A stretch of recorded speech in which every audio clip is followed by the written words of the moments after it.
বিসমিল্লাহির রহমানির রাহিম। রমজান মাসের রাত্রগুলির মধ্য হইতে একটি রাত্রকে শবে কদর বলা হয়, যাহা খুবই বরকত ও কল্যাণের রাত্র। কালামে পাকের মধ্যে উহাকে হাজার মাস হইতেও উত্তম বলা হইয়াছে। হাজার মাসে ৮৩ বৎসর ৪ মাস হয়। অত্যন্ত ভাগ্যবান ওই ব্যক্তি যাহার এই রাত্রে এবাদত করার তৌফিক হইয়া যায়। কারণ যে ব্যক্তি এই রাত্রটি এবাদতের মধ্যে কাটাইয়া দিল, সে যেন ৮৩ বছর ৪ মাসের বেশি সময় এবাদতে কাটাইয়া দিল। আর এই বেশিরও পরিমাণ আমাদের জানা নাই যে ইহা হাজার মাসের চাইতেও কত মাস বেশি উত্তম। যাহারা এই মুবারক রাত্রের কদর বুঝিয়াছে, তাহাদের জন্য বাস্তবিকই ইহা আল্লাহ তাআলার একটি বড় মেহেরবানী যে তিনি দয়া করিয়া এমন একটি অপরিসীম নেয়ামত দান করিয়াছেন। দুররে মানসুর কিতাবে হযরত আনাস রাদিয়াল্লাহু আনহু হইতে হুজুর সাল্লাল্লাহু আলাইহি ওয়াসাল্লাম এর একটি এরশাদ নকল করা হইয়াছে যে আল্লাহ তাআলা শবে কদর আমার উম্মতকেই দান করিয়াছেন, পূর্ববর্তী উম্মতগণ উহা পায় নাই। কি কারণে এই নেয়ামত দেওয়া হইয়াছে, এই ব্যাপারে বিভিন্ন রকম রেওয়াত বর্ণিত আছে। কোন হাদিসে আসিয়াছে, নবী করিম সাল্লাল্লাহু আলাইহি ওয়াসাল্লাম যখন দেখিলেন যে পূর্ববর্তী উম্মতগণ দুনিয়াতে দীর্ঘদিন জীবিত থাকিতেন আর সেই তুলনায় এই উম্মতের হায়াত খুবই কম, এমতাবস্থায় কেহ যদি তাহাদের সমান নেক আমল করিতেও চায় তথাপি উহা সম্ভব নয়। বিষয়টি চিন্তা করিয়া আল্লাহর পেয়ারা নবীর খুবই কষ্ট হইল। বস্তুত এই ক্ষতি পূরণের জন্যই এই রাত্রি দান করা হয়েছে। যদি কোনো ভাগ্যবান ব্যক্তি 10টি শবে কদরও পাইয়া যায় আর সে এইগুলিকে এবাদত বন্দেগীতে কাটাইয়া দেয়, তবে সে যেন 833 বছর 4 মাসেরও অধিক সময় পুরাপুরিভাবে এবাদতে কাটাইয়া দিল। কোন বর্ণনা দ্বারা জানা যায় যে একবার নবী করিম সাল্লাল্লাহু আলাইহি ওয়াসাল্লাম বনি ইসরাইল গোত্রের এক ব্যক্তির আলোচনা প্রসঙ্গে বলিয়াছিলেন যে সে ব্যক্তি 1000 মাস আল্লাহর রাস্তায় জিহাদ করেছিল। ইহা শুনিয়া সাহাবায়ে কেরামের মনে ঈর্ষা হইল। অতঃপর তাহাদের ক্ষতিপূরণের জন্য আল্লাহ তাআলা এই রাত্রটি দান করিলেন। এক রেওয়াতে আছে যে একদা নবী করিম সাল্লাল্লাহু আলাইহি ওয়াসাল্লাম বনি ইসরাইল গোত্রের 4 জন নবী হযরত আইয়ুব আলাইহিস সালাম, হযরত জাকারিয়া আলাইহিস সালাম, হযরত হিজকিল আলাইহিস সালাম ও হযরত ইউসা আলাইহিস সালাম এর আলোচনা করিয়া বলিলেন যে তাহারা প্রত্যেকেই 80 বৎসর করিয়া এবাদতে মশগুল ছিলেন এবং চোখের এক পলক পরিমাণ সময়ও আল্লাহর নাফরমানি করেন নাই। ইহা শুনিয়া সাহাবীগণ আশ্চর্যান্বিত হইলেন। পরক্ষণেই হযরত জিব্রাইল আলাইহিস সালাম সুরাজে কদর লইয়া হুজুরের খেদমতে হাজির হইলেন। এই প্রসঙ্গে আরও বিভিন্ন রেওয়াত বর্ণিত আছে। এই সব রেওয়াতে বিভিন্নতার কারণ অধিকাংশ ক্ষেত্রে এই হয় যে একই সময়ে বিভিন্ন ঘটনা ঘটিবার পর যখন কোনো আয়াত নাজিল হয় তখন প্রত্যেক ঘটনাকেই উক্ত আয়াত নাজিল হওয়ার কারণ বলা যাইতে পারে। এই সূরা নাজিল হওয়ার কারণ যাহাই হোক না কেন, এই রাত্র আল্লাহ তাআলার পক্ষ হইতে উম্মতে মুহাম্মাদীর প্রতি এক বিরাট দান ও বিরাট রহমত। আর এই রাত্রে এবাদত বন্দেগীর সুযোগও একমাত্র আল্লাহ তাআলার তৌফিকেই হইয়া থাকে। অর্থাৎ কিসমত যাহাদের শূন্য, তাহাদের জন্য যোগ্য পথ প্রদর্শক থাকিলেই বা কি হইবে। যেমন খিজির আলাইহিস সালাম সেকান্দর বাদশাকে আবে হায়াতের নিকট হইতে পিপাসার্ত অবস্থায় ফিরাইয়া লইয়া আসিয়াছেন। কত সৌভাগ্যবান ওই সকল মাশায়েখ যাহারা এই কথা বলিতে পারেন যে বালক হওয়ার পর হইতে আমার কখনো শবে কদরের এবাদত ছুটে নাই। তবে এই মুবারক রাত্র ঠিক কোনটি, এই ব্যাপারে ওলামায়ে কেরামের মধ্যে দীর্ঘ মত পার্থক্য রহিয়াছে।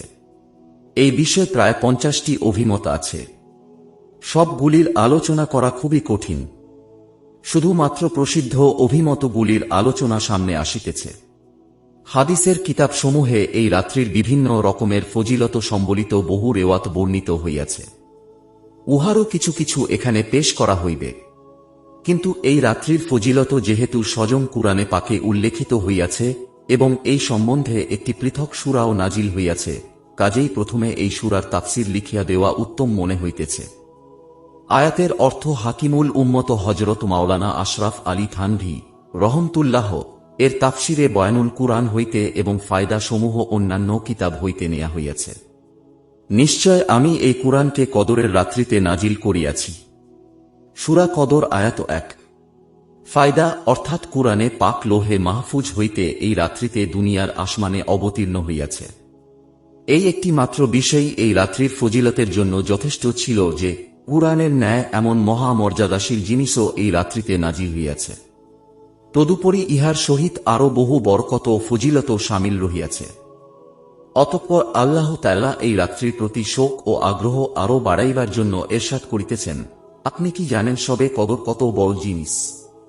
সূরা কদর আয়াত 2। অর্থাৎ এই রাত্রের মহত্ব ও ফজিলত সম্পর্কে আপনার কি জানা আছে যে ইহার মধ্যে কত গুণ গরিমা ও কি পরিমাণ ফাজাইল রহিয়াছে? অতঃপর আল্লাহ তাআলা নিজেই কয়েকটি ফাজাইল উল্লেখ করেন।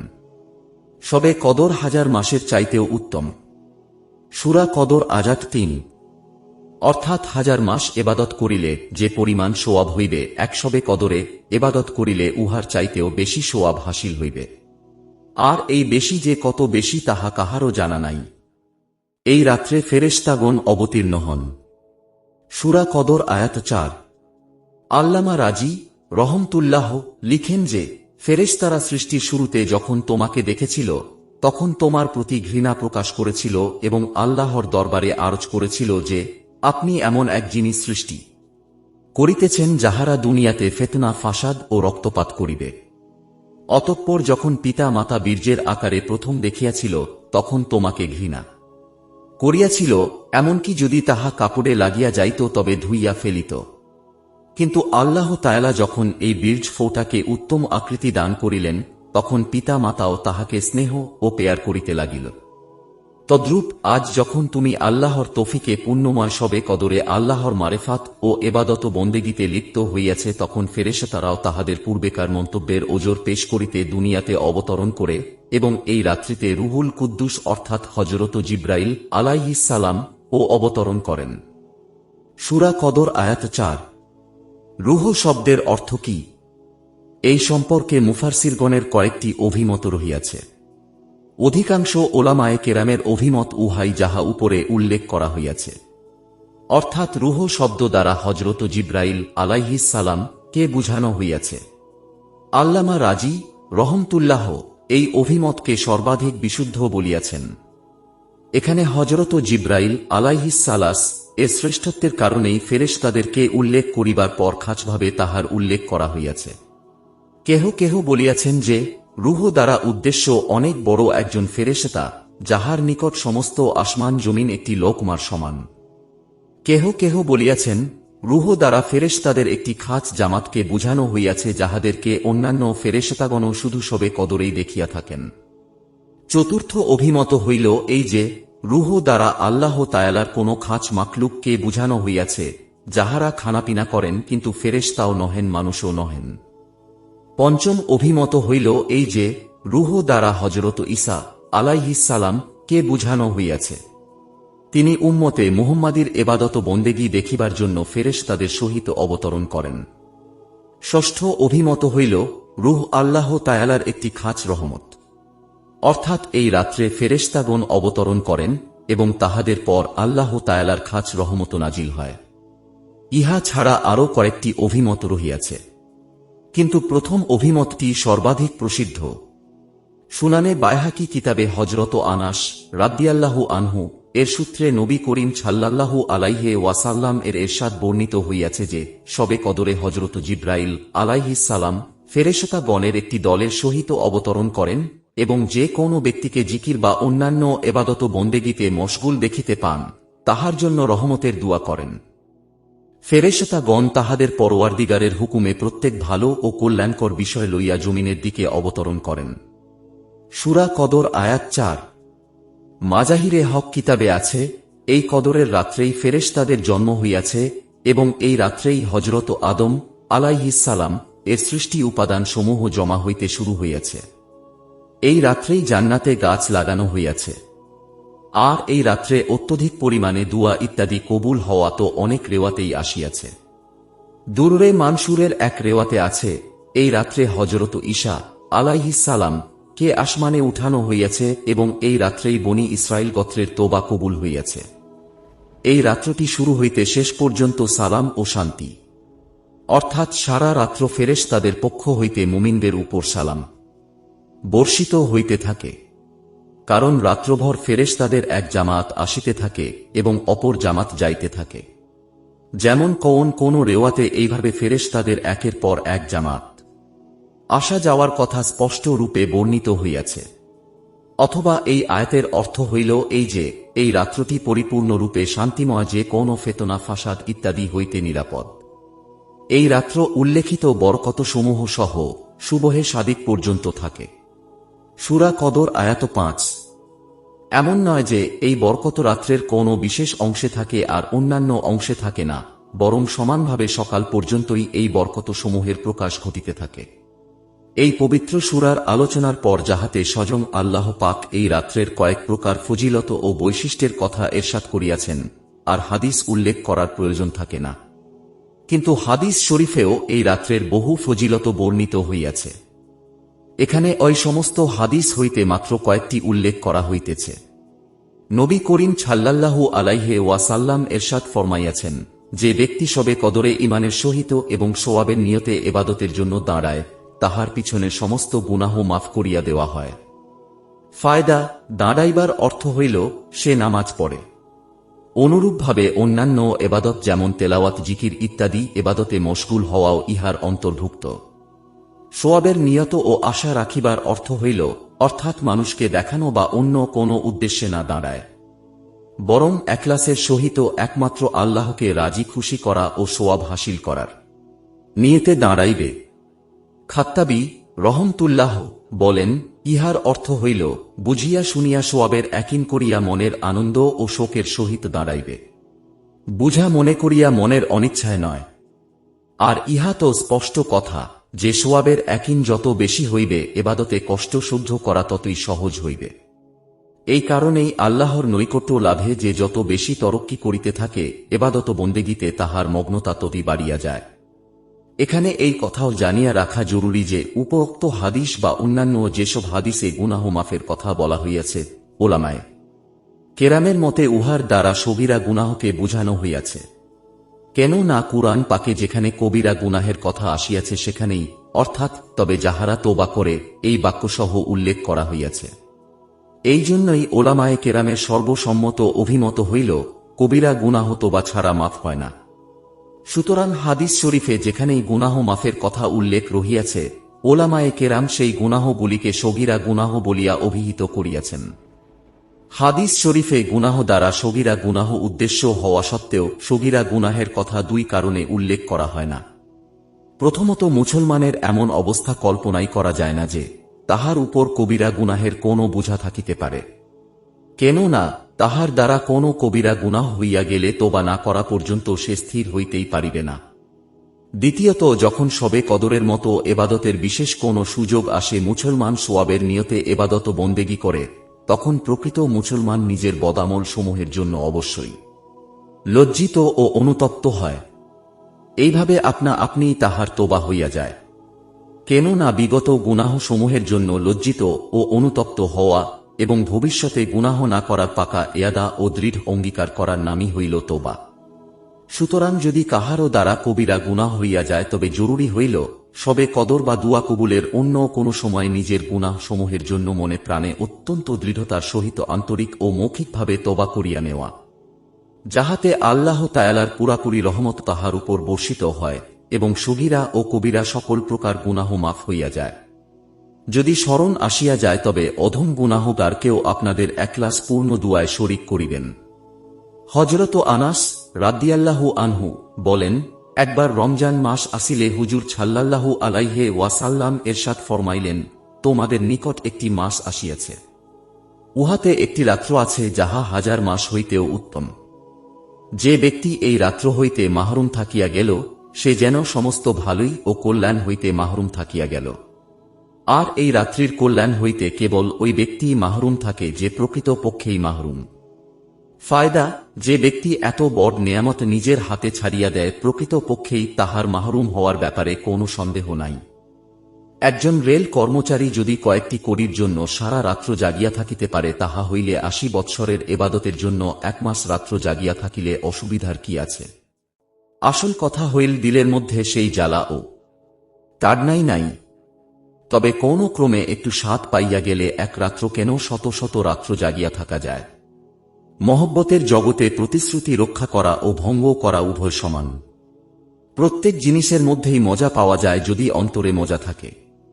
নবী করিম সাল্লাল্লাহু আলাইহি ওয়াসাল্লাম এর জন্য অসংখ্য সুসংবাদ ও উচ্চ মর্যাদার ওয়াদা ছিল, যেগুলির প্রতি তাহার পুরাপুরি একীন থাকা সত্ত্বেও তিনি কেন এত লম্বা নামাজ পড়িতেন যে তাহার পা মুবারক ফুলিয়া যাইত, নিশ্চয়ই ইহার কোনো কারণ ছিল। আমরা তাহারই মহব্বতের দাবিদার হইয়া কি করিতেছি? তবে হাঁ, যাহারা এইসব বিষয়ের কদর করিয়াছেন তাহারা সবকিছুই করিয়া গিয়াছেন এবং নিজেরা নমুনা হইয়া উম্মতকে দেখাইয়া গিয়াছেন। কাহারও এই কথা বলার আর সুযোগ থাকে নাই যে হুজুর সাল্লাল্লাহু আলাইহি ওয়াসাল্লাম এর ন্যায় এবাদত করার সাহসকে করিতে পারে আর কাহার দ্বারাই বা সম্ভব। আসলে মনে ধরার ব্যাপার, ইচ্ছা থাকিলে পাহাড় খুঁড়িয়াও দুধের নহর বাহির করা মুশকিল নয়, কিন্তু এই জিনিস হাসিল হওয়া কাহারও জুতা সিধা করা ব্যতীত, অর্থাৎ কোন আল্লাহওয়ালার হাতে নিজেকে সোপর্দ করা ব্যতীত খুবই মুশকিল। অন্তরে দরদ হাসিল করিতে হইলে ফকির দরবেশ আল্লাহওয়ালাদের খেদমত করো, কেন না এই মহামূল্য মণিমুক্তা রাজা বাদশার ভাণ্ডারেও পাইবে না। হযরত ওমর রাদিয়াল্লাহু আনহু কি কারণে এশার নামাজের পর বাড়িতে গিয়া সকাল পর্যন্ত নফল নামাজে কাটাইয়া দিতেন। হযরত ওসমান রাদিয়াল্লাহু আনহু দিনভর রোজা রাখিতেন এবং সারা রাত্র নামাজে কাটাইয়া দিতেন, শুধু রাত্রের প্রথম অংশে সামান্য সময়ের জন্য শুইতেন। রাত্রে এক এক রাকাতে পুরা কুরআন শরীফ খতম করিয়া ফেলিতেন। শরহে এহ ইয়া কিতাবে আবু তালেব মক্কি রহমতুল্লাহ হইতে বর্ণনা করা হইয়াছে যে 40 জন তাবেঈ সম্পর্কে অত্যন্ত নির্ভরযোগ্য সনদে প্রমাণিত আছে যে তাহারা এশার নামাজের অজু দ্বারা ফজরের নামাজ পড়িতেন। হযরত সাদ্দাদ রহমতুল্লাহ রাত্রে শুইতেন আর এপাশ ওপাশ করিতে করিতে সকাল করিয়া দিতেন এবং বলিতেন, হে আল্লাহ, আগুনের ভয় আমার ঘুম উড়াইয়া দিয়াছে। হযরত আসওয়াদ ইবনে ইয়াজিদ রহমতুল্লাহ রমজান মাসে শুধু মাগরিব ও এশার মাঝখানে সামান্য সময় ঘুমাইতেন। হযরত সাইদ ইবনে মুসাইয়াব রহমতুল্লাহ সম্পর্কে বর্ণিত আছে যে তিনি 50 বৎসর পর্যন্ত এশার অজু দিয়া ফজরের নামাজ পড়িয়াছেন। হযরত সিলাহ ইবনে আশজাম রহমতুল্লাহ সারা রাত্র নামাজ পড়িতেন আর সকালে এই দোয়া করিতেন, হে আল্লাহ, আমি আপনার নিকট জান্নাত চাহিবার যোগ্য তো নই, শুধু এতটুকু দরখাস্ত করিতেছি যে আমাকে দোজখের আগুন হইতে বাঁচাইয়া দিন। হযরত কাতাদা রহমতুল্লাহ পুরা রমজান মাসে প্রতি 3 রাত্রে কুরআন শরীফ এক খতম করিতেন আর শেষ 10 দিন প্রতি রাত্রে এক খতম করিতেন। হযরত ইমাম আবু হানিফা রহমতুল্লাহ 40 বৎসর পর্যন্ত এশার অজু দিয়া ফজরের নামাজ পড়িয়াছেন। ইহা এত প্রসিদ্ধ ঘটনা যে ইহাকে অস্বীকার করিলে ইতিহাসের উপর হইতেই আস্থা উঠিয়া যায়। ইমাম সাহেবকে যখন জিজ্ঞাসা করা হইল যে আপনি এই শক্তি কিভাবে অর্জন করলেন, জবাবে তিনি বলিলেন, আমি আল্লাহর নাম সমূহের তোফায়েলে এক বিশেষ তরিকায় দুয়া করিয়াছিলাম। ইমাম আবু হানিফা রহমতুল্লাহ শুধুমাত্র দুপুরে সামান্য সময়ের জন্য শুইতেন। তিনি বলিতেন, হাদিস শরীফে কায়লুলা করার কথা এরশাদ হইয়াছে। বস্তুত দুপুরে শুয়ার মধ্যেও সুন্নতের অনুসরণের নিয়ত থাকিত। কুরআন শরীফ তেলাওয়াতের সময় তিনি এত কাঁদিতেন যে আসিয়া যাইত। একবার না প্রতিবেশীদেরও দয়া। এই আয়াত পড়িতে পড়িতে সারা রাত্র কাঁদিয়া কাটাইয়া দিয়াছেন। হযরত ইব্রাহিম ইবনে আদহাম রহমতুল্লাহ রমজান মাসে রাত্রেও ঘুমাইতেন না এবং দিনে ঘুমাইতেন না। হযরত ইমাম শাফেঈ রহমতুল্লাহ পুরা রমজান মাসে দিবা রাত্রির নামাজে 60 বার কুরআন শরীফ খতম করিতেন। এইগুলি ছাড়াও বুজুর্গানে দিনের আরও শত শত ঘটনা রহিয়াছে। তাহারা আল্লাহর বাণী, আমি জিন ও মানুষকে কেবল আমার এবাদতের জন্যই সৃষ্টি করিয়াছি, ইহার অর্থকে সত্যে পরিণত করিয়া প্রমাণ করিয়া গিয়াছেন যে যাহারা এবাদত করিতে চায় তাহাদের জন্য এইরূপ এবাদত করা কোনো মুশকিল নয়। এই হইল আমাদের পূর্ববর্তী বুজুর্গদের ঘটনাবলী। তবে এবাদতকারী এখনও বিদ্যমান রহিয়াছেন। পূর্ববর্তীদের মতো মুজাহাদা না হোক, কিন্তু নিজেদের জমানো শক্তি সামর্থ্য অনুযায়ী পূর্ববর্তী বুজুর্গদের নমুনা এখনও বিদ্যমান রহিয়াছে। এই ফিতনা ফাসাদের যুগেও নবী করিম সাল্লাল্লাহু আলাইহি ওয়াসাল্লামের সত্যিকার অনুসরণকারীদের অস্তিত্বও রহিয়াছে, যাহাদের জন্য আরাম আয়েশ এবং দুনিয়াবী কর্মব্যস্ততা কোনোটাই তাহাদের এবাদতের মগ্নতায় বাধা হয় না। নবী করিম সাল্লাল্লাহু আলাইহি ওয়াসাল্লাম ফরমান, আল্লাহ তাআলা এরশাদ ফরমাইয়াছেন, হে আদম সন্তান, তুমি আমার এবাদতের জন্য অবসর হইয়া যাও, আমি তোমার অন্তরকে সচ্ছলতায় ভরিয়া দিব, তোমার অভাব অনটন দূর করিয়া দিব, নতুবা তোমার অন্তরকে বিভিন্ন ব্যস্ততার দ্বারা ভরপুর করিয়া দিব এবং তোমার অভাব অনটনও দূর হইবে না। প্রতিদিনের বাস্তব ঘটনাবলী এই সত্য বাণীর সাক্ষ্য দিতেছে। নবী করিম সাল্লাল্লাহু আলাইহি ওয়াসাল্লাম এরশাদ ফরমাইয়াছেন, শবে কদরে হযরত জিবরাইল আলাইহিস সালাম ফেরেশতাদের একটি জামাতের সহিত অবতরণ করেন। যে ব্যক্তি দাঁড়াইয়া বা বসিয়া আল্লাহর জিকির করিতে থাকে বা এবাদত বন্দেগীতে মশগুল থাকে, তাহার রহমতের দোয়া করেন। অতঃপর যখন ঈদুল ফিতরের দিন হয় তখন আল্লাহ তাআলা ফেরেশতাদের সামনে বান্দাদের এবাদত বন্দেগী লইয়া গর্ব করেন। কেননা ফেরেশতারা মানুষকে দোষারোপ করিয়াছিল। অতঃপর আল্লাহ তাআলা জিজ্ঞাসা করেন, হে ফেরেশতারা, যে মজদুর নিজ দায়িত্ব পুরাপুরি আদায় করিয়া দেয় তাহার বদলা কি হইতে পারে? ফেরেশতারা আর্জ করেন, হে আমাদের রব, তাহার বদলা এই যে তাহাকে পুরা পারিশ্রমিক দেয়া হোক। অতঃপর আল্লাহ তাআলা এরশাদ করেন, হে ফেরেশতারা, আমার বান্দা ও বান্দিগণ আমার দেয়া ফরজ হুকুমকে পরিপূর্ণরূপে পালন করিয়াছে, এখন উচ্চস্বরে দোয়া করিতে করিতে ঈদগাহের দিকে যাইতেছে। আমার ইজ্জতের কসম, আমার প্রতাপের কসম, আমার বকশিসের কসম, আমার সুমহান শানের কসম, আমার সুউচ্চ মর্যাদার কসম, আমি তাহাদের দোয়া অবশ্যই কবুল করিব। তারপর বান্দাদের প্রতি লক্ষ্য করিয়া বলেন, যাও, আমি তোমাদের গুনাহ সমূহ মাফ করিয়া দিলাম এবং তোমাদের গুনাহগুলিকে নেকির দ্বারা বদলাইয়া দিলাম। অতঃপর তাহারা ঈদগাহ হইতে নিষ্পাপ হইয়া ফিরিয়া আসে। ফায়দা, ফেরেশতাদের সহিত হযরত জিবরাইল আলাইহিস সালাম এর আগমন স্বয়ং কুরআনে পাকেও উল্লেখিত হইয়াছে, যেমন পূর্বে বলা হইয়াছে। বহু হাদিসেও ইহা সুস্পষ্টভাবে বর্ণিত হইয়াছে। এই কিতাবের সর্বশেষ হাদিসেও এই ব্যাপারে বিস্তারিত আলোচনা আসিতেছে। হযরত জিবরাইল আলাইহিস সালাম ফেরেশতাদেরকে তাগাদা করিয়া প্রত্যেক এবাদতকারী লোকের ঘরে ঘরে যাইতে এবং তাহাদের সহিত মুসাফাহা করিতে বলেন। গালিয়াতুল মাওয়ায়েজ কিতাবে হযরত শায়েখ আব্দুল কাদের জিলানী রহমতুল্লাহ এর বুনিয়া কিতাব হইতে নকল করা হইয়াছে যে, হযরত ইবনে আব্বাস রাদিয়াল্লাহু আনহু এর হাদিসে আছে, হযরত জিবরাইল আলাইহিস সালাম এর এই তাগাদা দেওয়ার পর ফেরেশতাগণ বিভিন্ন দিকে ছড়াইয়া পড়েন এবং যে কোনো ঘর বা ছোট বড় ময়দান, এমনকি পানির উপরে নৌকায় আল্লাহর কোনো মুমিন বান্দা থাকেন, ফেরেশতারা তাহাদের সহিত মুসাফাহা করিতে যান। কিন্তু যেসব ঘরে কুকুর, শূকর, জীবজন্তুর ফটো লটকানো থাকে এবং হারাম কাজে গোসল ফরজ হইয়াছে এমন লোক থাকে, সেই সব ঘরে প্রবেশ করেন না। মুসলমানদের বহু ঘর এমন রহিয়াছে যেখানে শুধু সৌন্দর্যের জন্য তাহারা প্রাণীর ফটো টানাইয়া রাখে এবং আল্লাহর এত বড় রহমত ও নেয়ামত হইতে নিজ হাতেই নিজেদের বঞ্চিত রাখে। ছবি হয়তো দুই একজনেই টানাইয়া থাকে, কিন্তু ওই ঘরে রহমতের ফেরেশতা প্রবেশ না করার কারণে সে নিজের সহিত ঘরের সকলকেও রহমত ও নেয়ামত হইতে বঞ্চিত রাখে।